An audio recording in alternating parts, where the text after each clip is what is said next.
what are you, she was talking to Ruslan, she was like, what are you even over there for debating heathens? Okay, so that is not what I said, Lee.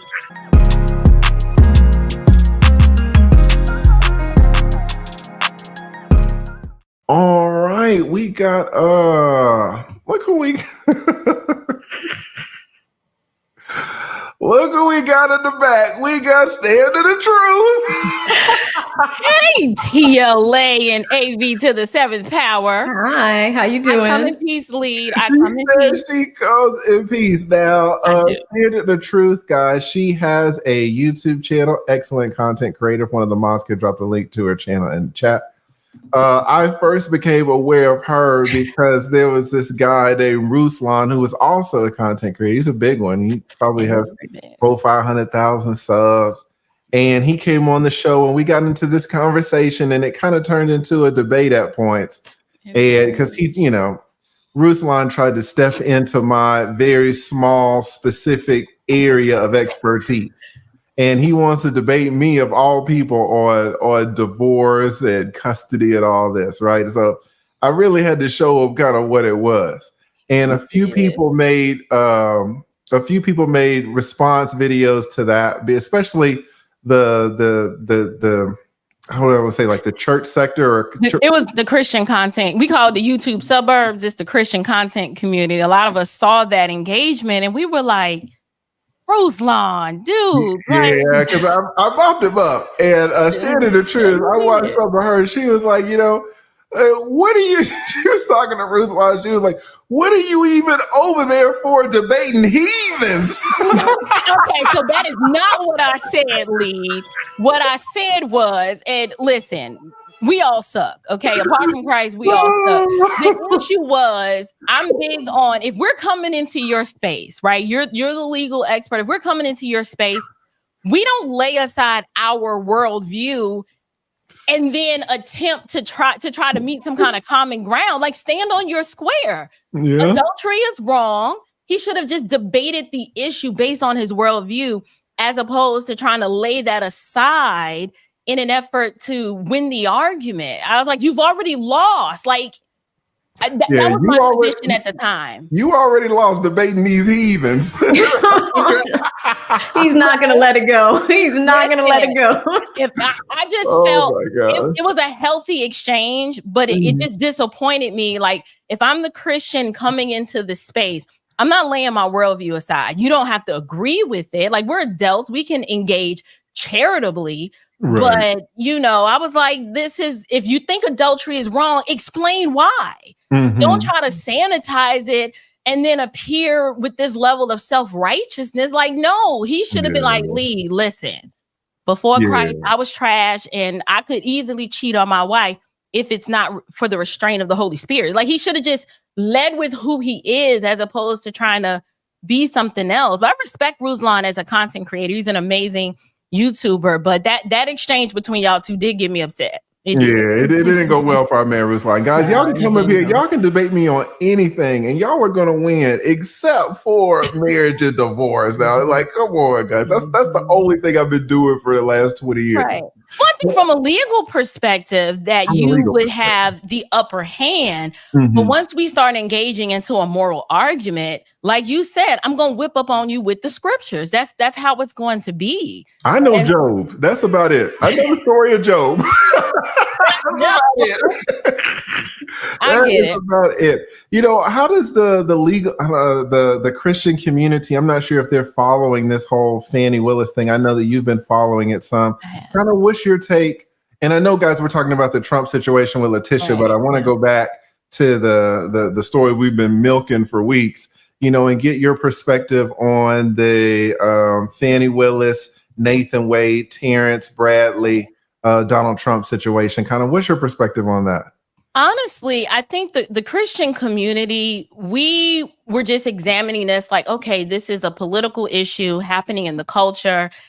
Once Fani stepped into that church, that's when the gloves went off. At least for me. I like politics. I like culture.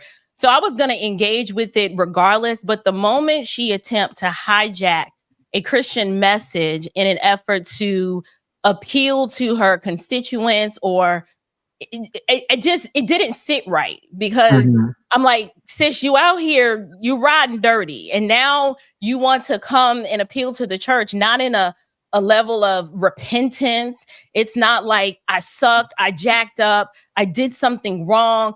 It was a really haughty and boastful appeal, but I was more upset with the churches that allowed her to come into their pulpit. And that's why I call them godless goons. I call them pulpit pimps, popes of perdition, the bishops of brimstone. Like, I have all these names for them, because these people do not represent the gospel of Christ at all. They're simply, they allowed their pulpits to be hijacked by someone who just appealed to this existential reality, which is this skin tone. That was my opinion. I said, we allowed the ethnic idolatry to cloud our judgment, versus taking this sister aside saying, listen, you don't necessarily have to tell us what you did, but you're not about to get in this pulpit and use it as a springboard for this other message to sidestep the fact that this is what they're saying. And that's when it became apparent to those of us in the Christian community that something else was at work. And I was very concerned that people were going to be deceived, because all you got to do is invoke the name of Jesus, just use some basic Christianese, and people will just be like, yay. And I'm like, no, don't lay your discernment aside. Listen to what she's saying. Well, let me jump in here, because it sounds like you're saying that you don't necessarily agree with the churches down here allowing Fani to speak in the pulpits and kind of elevate her status, right? Right. I don't agree with that at all, because if you understood the purpose of the church and why we gather, this is not some sort of social club that happens to have religious leanings. Well, let me jump in though. Let me jump in and just give you a little pushback, because I think if we're honest, there's multiple reasons why churches exist. Now, maybe there's only one theoretical reason, right, but there are a few reasons once you kind of get down to it. Okay. And down here in Atlanta, it's a strong, in Fulton County especially, there's a strong Black community. And in these churches, I think that anyone that has a quote unquote Black church, which is what Big Bethel is, right? Big Bethel AME, I think AME stands for African Methodist Episcopal or something like that. So it's on Sweet Auburn. So it's definitely a Black church. I think that I don't know how Black churches are anywhere else, but I would go out on a limb to say that the vast majority of people who attend Black churches are Black women. They are kind of the ones who are in the congregation. Right. And so if Fani, you could say, is using the church by going there and speaking to all of these Black women. But it also needs to be said that these pastors have an interest in having someone like Fani speak. If I go in there and start speaking, they're going to recognize instantly, like, who is this guy? What is he talking about? He's a heathen. But if Fani goes in there as a Black woman, the most powerful law enforcement officer that we have in the state, and she's talking to all of these Black women, maybe that actually helps the church. Maybe the donations that Sunday are a little bit better because the church is really vibing with the speaker. The speaker is a Black woman who's the #1 law enforcement officer in the state. And so you could look at it like Fani using the church, but you could also look at it like the church using Fani.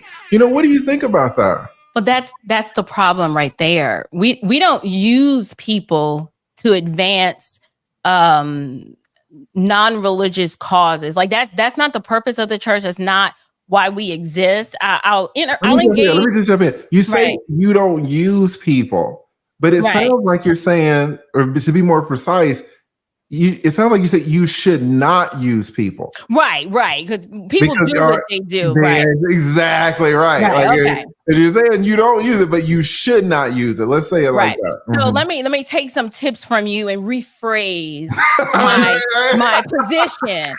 What I will say is, in order to engage with a few of the things that you said, you mentioned that this is Atlanta. I would agree. Atlanta has a very rich history of civil rights, and in my opinion, now this is my opinion, and I really don't care who doesn't like it, Atlanta is the bastion of cultural Marxism. And so the church has always been used in some sense to push or advance a social agenda.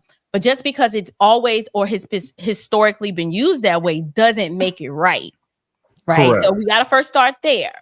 So when you mention, it's a Black church and their demographic is women, I have issues with that, because really strong, true biblical churches aren't that heavily imbalanced like that. They are led by men. They're more patriarchal in structure. These other offshoots that you see historically in the Black church with all this matriarchy and all this women-led leadership, those are amalgamations of something else. What they're doing is they're trying to cater to the people that are there versus following the biblical mandate, which is like, no, this is who the church is supposed to be. Like we're one-trick ponies. Like we don't reinvent ourselves because the culture is going this way. Our mandate and our marching orders have been consistent for over 2,000 years. But that's a theological discussion. We don't have to go there. But to answer your question, that is the problem.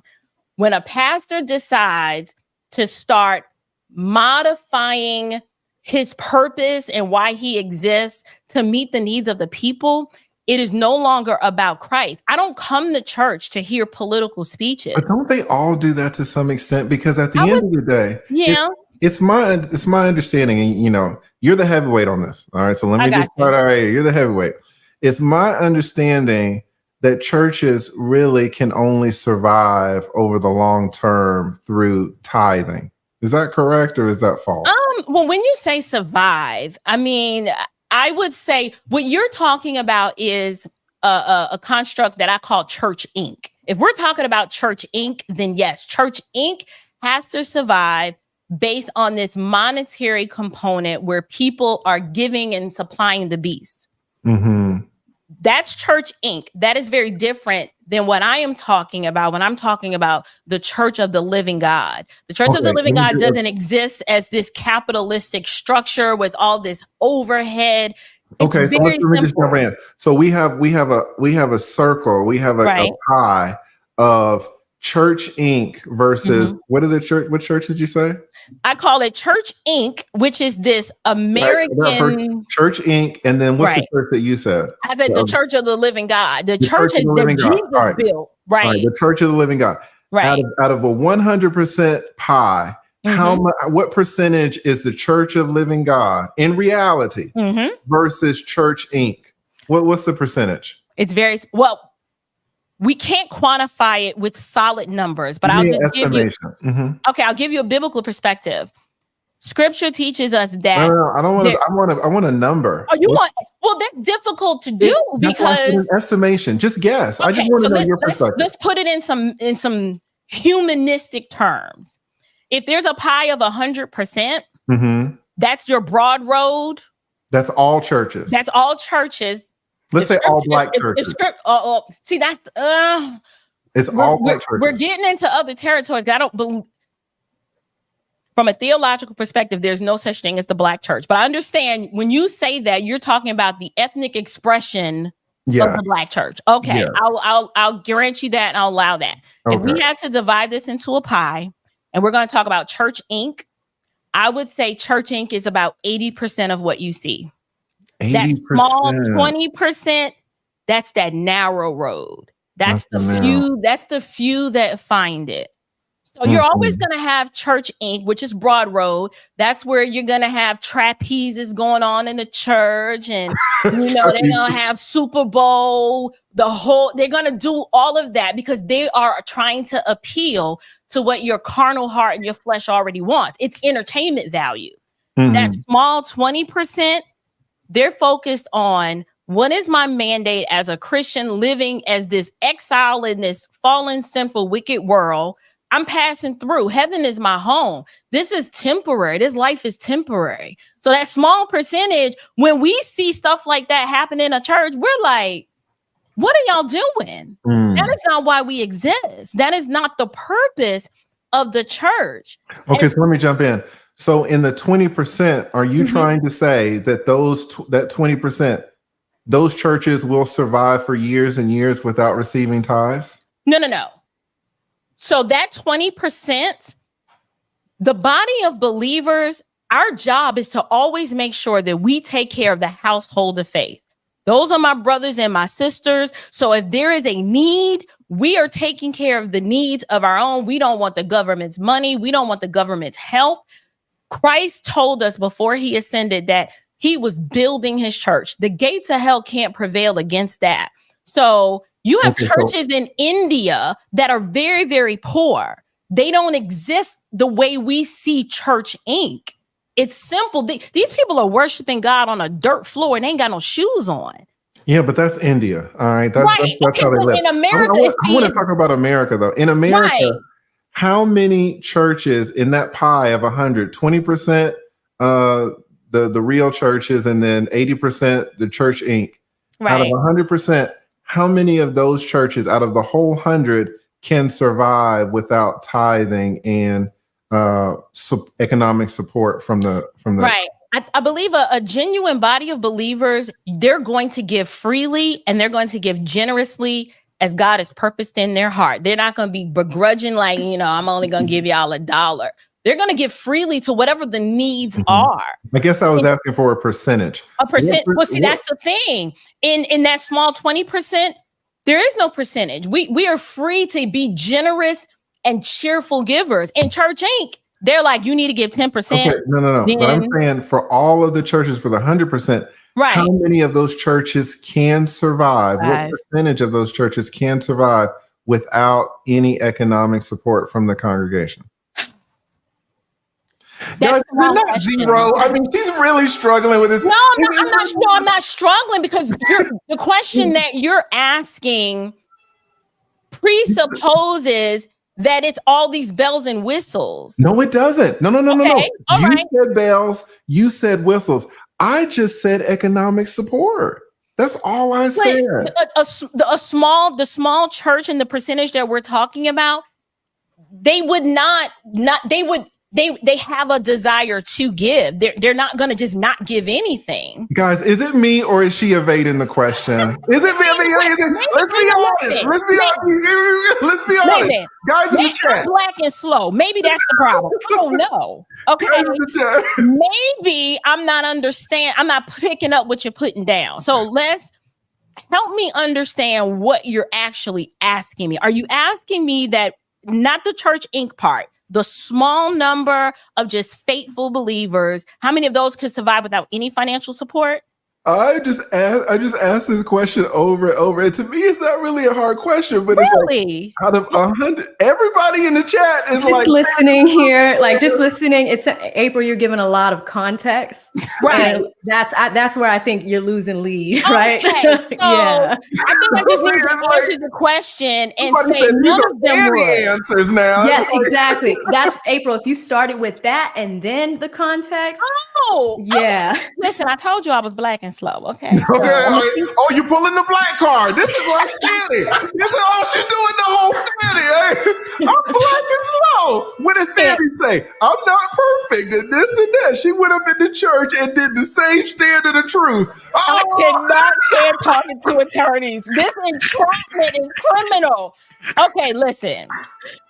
We need financial resources to live and thrive and to survive. No one's arguing that. Right. And no one is actually arguing that people are just not going to give it all. We're just having two separate conversations. What I'm just saying is there's a lot of false fake churches out here that exist and they are driven by money. So if you're driven by money, you're thinking in a very man-centered way, and you're like, okay, well, who could I bring in to appeal to my main demographic that's going to get them to give? Well, if that's what you're asking, then they accomplished the goal. But my question is, was it right? Was it biblical? Was it a righteous thing to do that, to elevate? Like, what message are you sending to the women in your church when you bring in this known adulteress who's like, you know, whatever, I did it.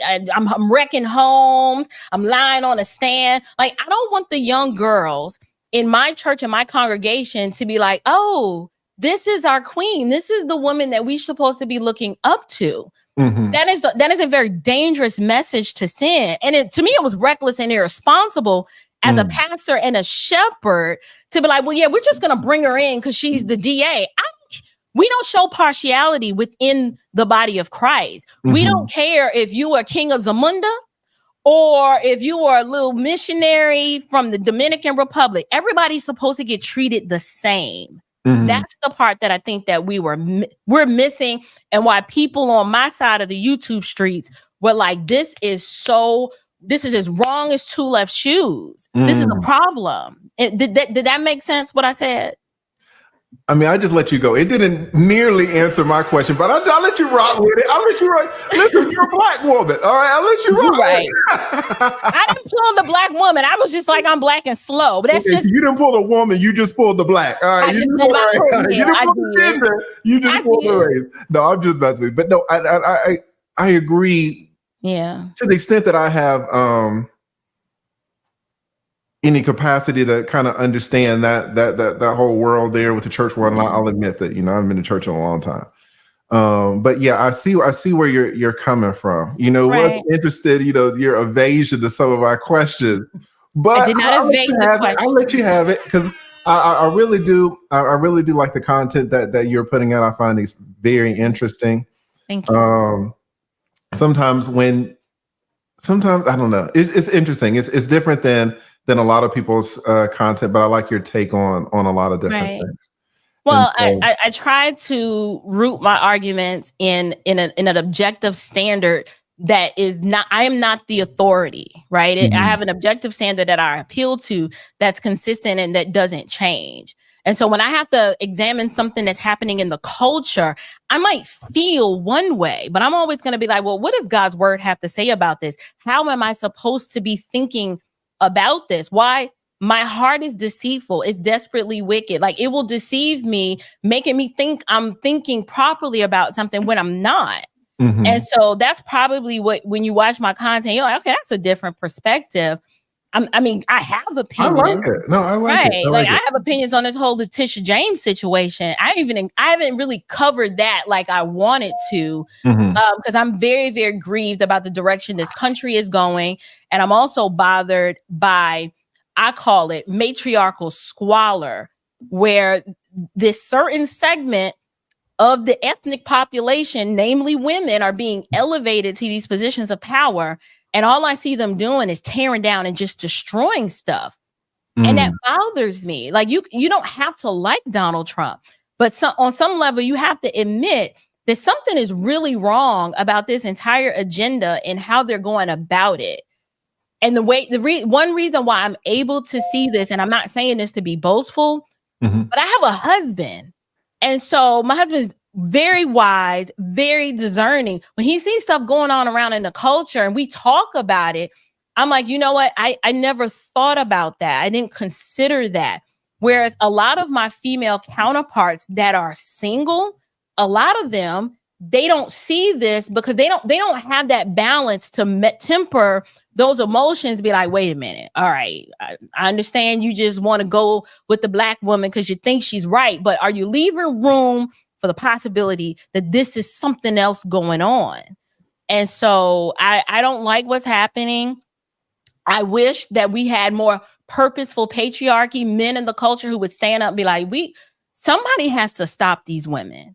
Like, why do we have Tiffany? Let's talk about that. You mentioned that you would want purposeful patriarchy, right? That you would hope that men would stand up and stop these women, right?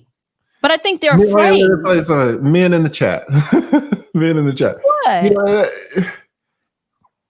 does anybody think in 2024 that a man can stand up and stop these women. I mean, I don't even want to go down this road, but it's like, sometimes when I, and I let you rock when I listen to you, because I can tell, it seems to me that so much of your thought process and so much of your influence is, let's say, like not secular, not of this world. Let's say, right. But some of it, honestly, it does seem to me to be a little bit theoretical. And we can talk about theoretical things to a point, and I'll allow it. But then sometimes we need to understand that we are actually living and trying to negotiate this world.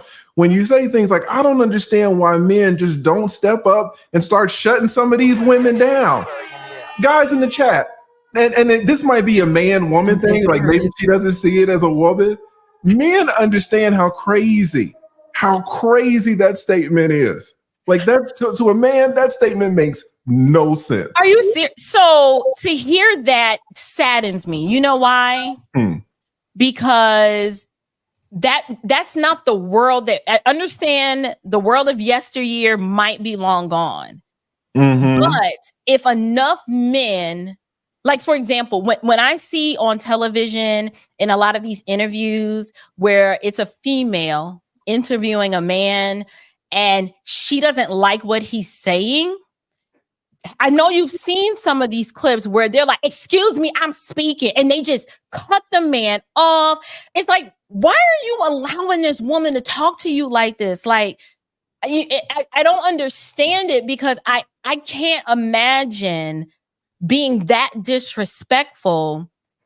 I just can't imagine being that disrespectful. And I just think the reason why it's happening is because too many men are like, how do we stop this train?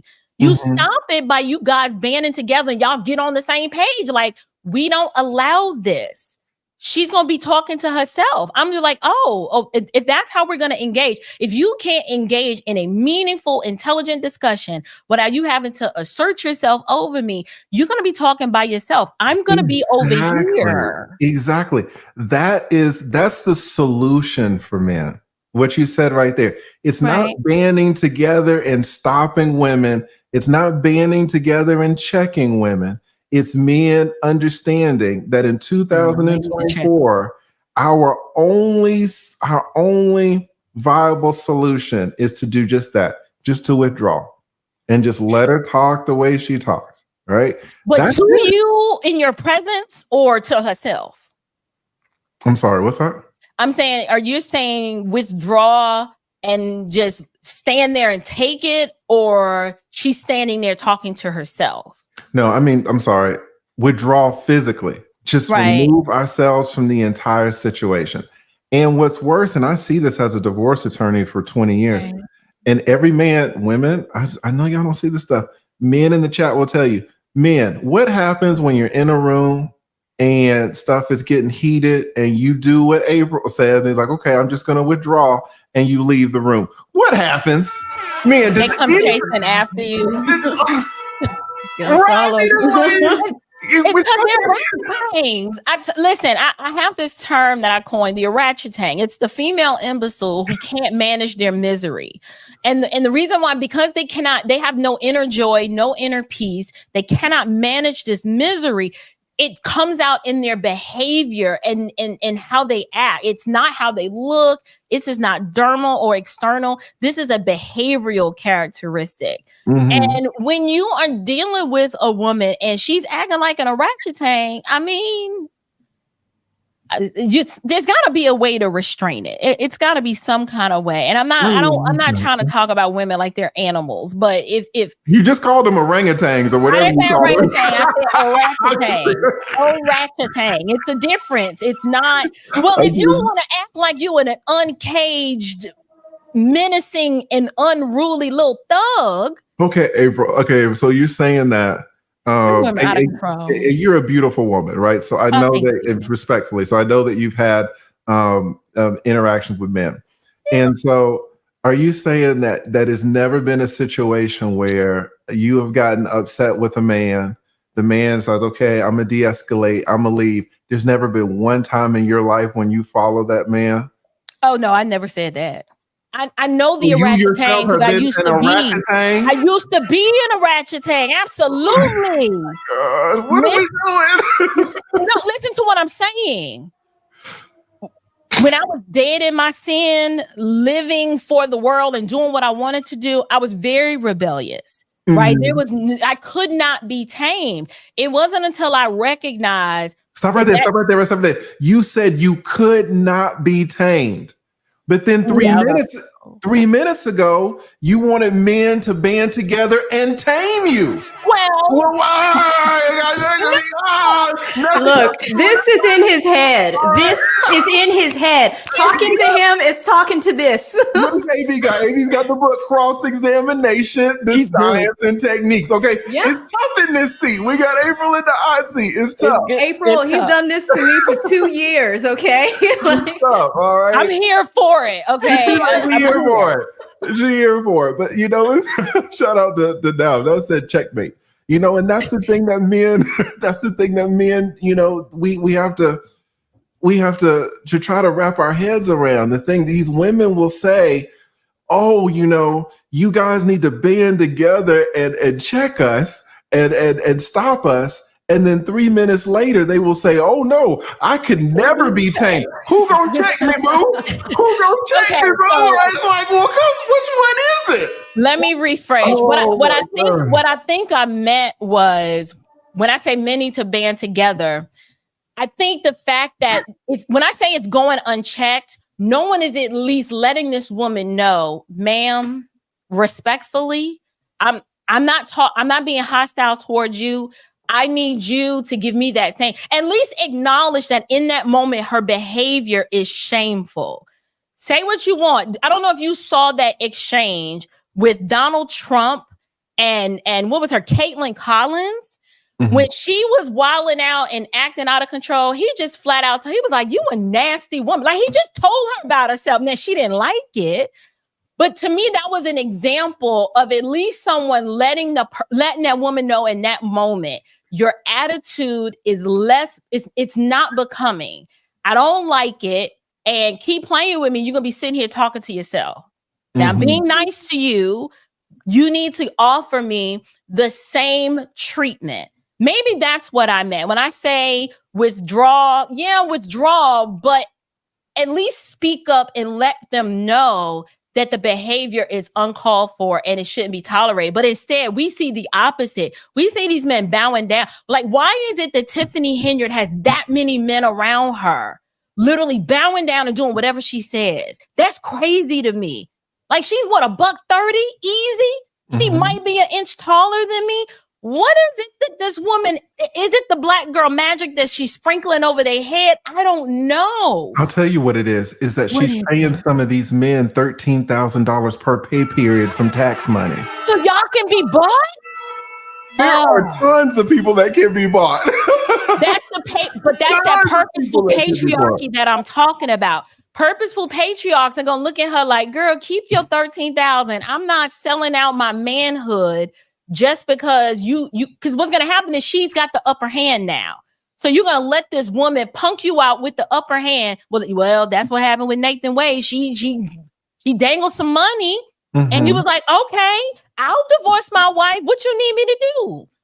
That's the cowardice that I'm talking about. And that's the part that saddens me, because I was like, dang, like, where are those purposeful patriarchs who are going to just stand on business and say, listen, no. You want men to be purposeful, this purposeful patriarchy, and to stand on business to women who you say, even women like yourself, women that cannot be tamed. But you know what tamed me, Lee? What tamed you? The truth. The truth that if I continued down that trajectory, I was going to be by myself. I needed a man to tell me, listen, there's no level of cuteness that can overcome your bad attitude.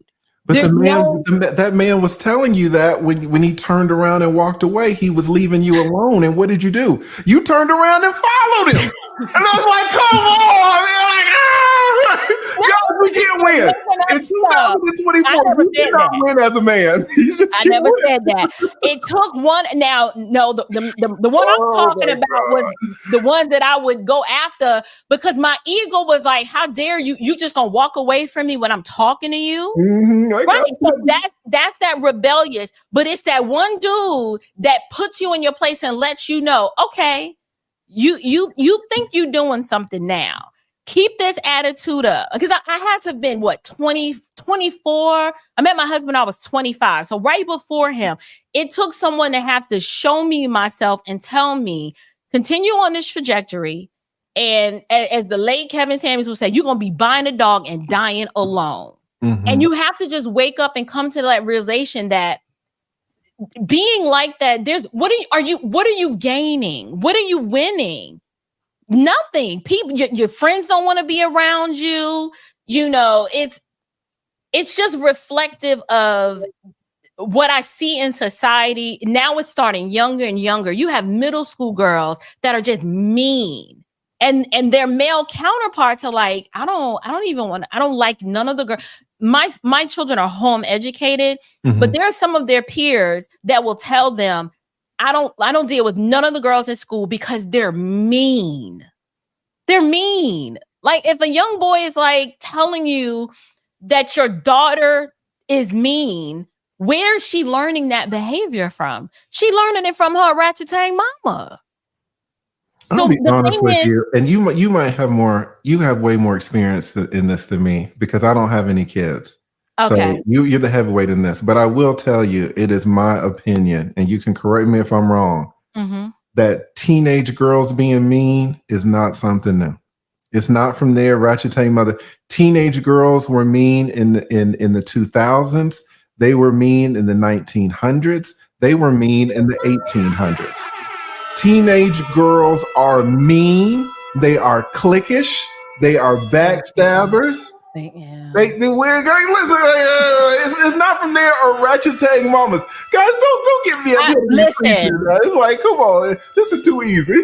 I would disagree based on how they're raised because my daughters only know. Not my daughters. I know my daughters are angels. Like my daughters and my girlfriends. Like we don't tolerate that kind of behavior. We just don't. We do not tolerate that kind of behavior. If you talk to some of your male friends that have daughters, they don't tolerate that kind of behavior from their daughters. It depends on how they're raised.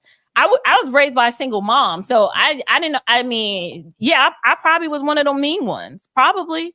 Yeah. She was oh my god, she was mean herself. She couldn't be tamed. She was walking around chasing these men who were trying to leave. Like, what are you?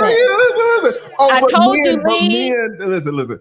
Can we be honest though? That one man that tamed you. He was only able to tame you because of the relationship that you guys had, because you were so interested in him. It's not like the man working at the Target register could tame you. It's not like some guy down the street who you didn't like could tame you. It was a special one person who tamed you.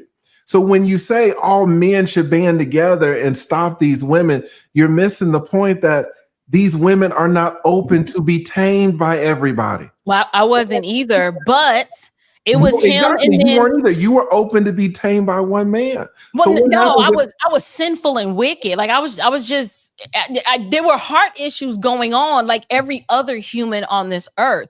But I will tell you this, it wasn't just that one guy. When I met the man who's my husband now, and I called my brother and I was like, okay, I don't want to mess this up because this is a really good guy. My own brother had to tell me, you're going to mess it up if you haven't gotten a control of that temper of yours and that little rebellious attitude where can't nobody tell you nothing. If he's the man that you say he is, if you don't get that under control, he's going to be gone. He's like, I can already tell he will leave. And he was right. My husband never had to come out and say, oh, well, if you talk to me a certain kind of way, I'm out. He just demanded a level of respect. And I knew not to go there because I wanted the prize in the end. Exactly. The only reason you got tamed is because you wanted him. Yeah, I did. Exactly. So you telling men just band together and tame these women, these men are not able to tame these women unless the women want that one particular man. You might be right. I am right. Listen, if you want to win arguments with me, start talking to me about Job. All right, then you got me all day. But relationships, like that's all me right there. That's all me. Listen, I've been off the market. It'll be 17 years in December. So I don't even know. I don't know what kind of problems y'all are dealing. All I hear, like Brian Ponders, one of my good friends. So shout out to Brian Ponders. I hear the issues that y'all go through out in the streets, and I don't wish what y'all go through on anybody. But what I can tell you is that it's a problem, and this is one reason why men and women we're not connecting and pair bonding like we used to. Like back in 97, it was so easy. It was easier. You can't leave. You and I are around the same age. You know it was not this hard. Correct. We were not this bad. We just weren't. It was so much easier. It was less materialistic. It was less boss chick. I mean, we had the boss babes, but it was tempered in a way that she wasn't about to lay a man aside just to be the boss chick. Now they're choosing the stuff, and that's all that matters to them now.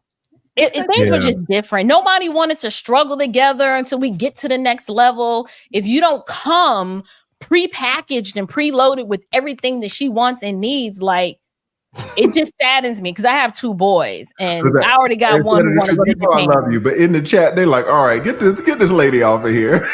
You know I love you. Listen, members of one of the mods, please drop Standard of Truth podcast in the chat. I watch her, guys. I'm subscribed to her. Y'all go check her out. I know this didn't go the way she wanted it to go, but it's hard when you're talking to a 20-year attorney. It's difficult. I really didn't have any expectations. I really didn't. I wanted to answer the questions and be a good sport. You didn't answer the questions, though. You were very evasive. And then when I did pin you down to answer my questions, your answers were contradictory.